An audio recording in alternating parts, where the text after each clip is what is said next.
இருந்தாலும் என் பொண்ணு உங்களுக்கு தான். நீங்க தான் என் பொண்ணுக்கு மாப்பிள்ளை.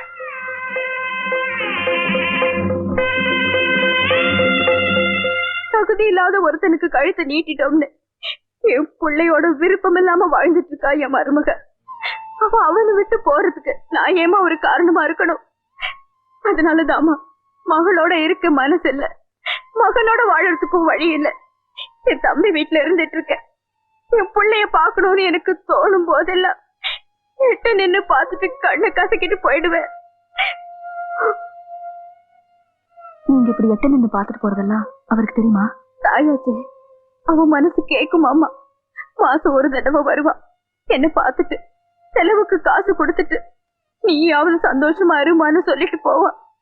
என் சந்தோஷம் எல்லாம் அவனை பாத்துக்கிட்டே இருக்கணும், அவன் மடியில உசுர விடணும்னு தான்.